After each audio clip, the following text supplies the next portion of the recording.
రాష్ట్ర వ్యాప్తంగా ఆశా వర్కర్లు మండల తహసీల్దార్ కార్యాలయం వద్ద సిఐటియు పిలుపు మేరకు 2 రోజుల ఆందోళనకు పిలుపునిచ్చారు. ఈ నేపథ్యంలో కాకినాడ రూరల్ మండల తహసీల్దార్ కార్యాలయం ఎదుట సిఐటియు ఆధ్వర్యంలో ఆశా వర్కర్లు ఆందోళన నిర్వహించారు. ఈ సందర్భంగా సిఐటియు రూరల్ కార్యదర్శి టి రాజా మాట్లాడారు.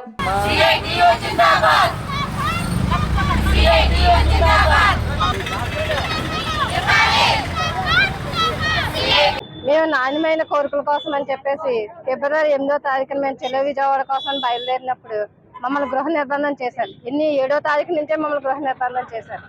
ఎందుకని చేశారో మాకు అర్థం కావట్లేదు. మేము న్యాయమైన కోరికలు తీర్చమని మా న్యాయమైన కోరికలు తీర్చమని చెప్పేసి మేము ధర్నా చేయడానికి కోసమని వెళ్ళాము. అంతేకాని మేము ఏం దొంగతనాలు అవి చేయలేదు కదా. కానీ చాలా దారుణంగా మమ్మల్ని అయితే అరెస్టులు చేశారు ఈ పోలీసులు.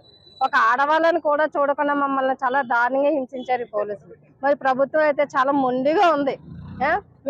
మాకు అయితే వర్కులు ఎంత దారుణంగా ఉన్నాయంటే చాలా దారుణంగా, పని ఒత్తిడి కూడా ఎక్కువైపోయింది. న్యాయమైన కోరికలను మేము ఏం అడిగాం, కనీసం వేతనం 10,000 ఇస్తున్నారు. 10,000 కాకుండా 26,000 కనీస వేతనం ఇమ్మని అడిగాం. దాంతోపాటు మమ్మల్ని గవర్నమెంట్ ఎంప్లాయీగా గుర్తించారు.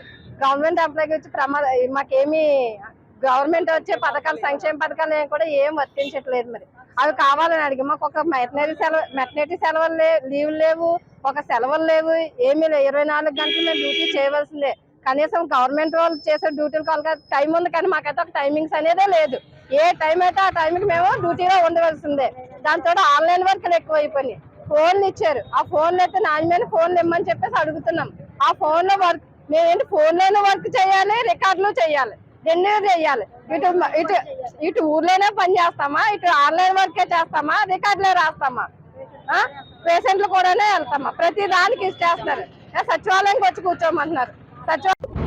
రాష్ట్ర వ్యాప్తంగా ఫిబ్రవరి 8వ తారీఖుని చలో విజయవాడ పిలిపిస్తే 2 రోజుల పాటు ఈ రాష్ట్రంలో జగన్మోహన్ రెడ్డి పోలీసులు అక్రమంగా అరెస్టులు చేసి 2 రోజుల పాటు నిర్బంధించారు. అయినా కాకుండా వేలాది మంది చలో విజయవాడ వెళ్ళి సీఎం మా సమస్యలు పరిష్కరించమంటే అక్రమ అరెస్టులు అని చెప్పి గొంతెత్తి నిర్ణయించారు.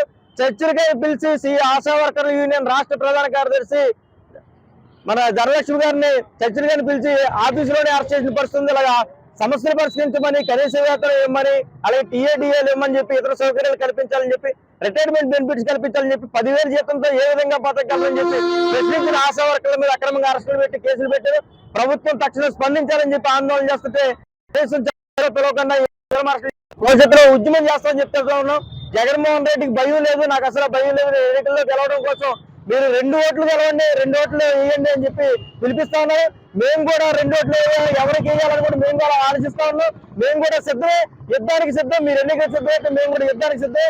ఈ రోజు ఎవరైతే ఆశా వర్కర్లు, అంగన్వాడీ, స్కీమ్ వర్కర్ల సమస్యలు ఎవరైతే పరిష్కరిస్తారో, ఎవరైతే జీతాలు పెంచుతారో వాళ్ళకి మాత్రమే ఓటేయడం మేము సిద్ధంగా ఉన్నామని, లేకపోతే యుద్ధం చేయడానికి కూడా సిద్ధంగా ఉన్నామని చెప్పి తెలియజేస్తా ఉన్నాం. నా పేరు టి రాజా, కాకినాడ రూరల్ కార్యదర్శి.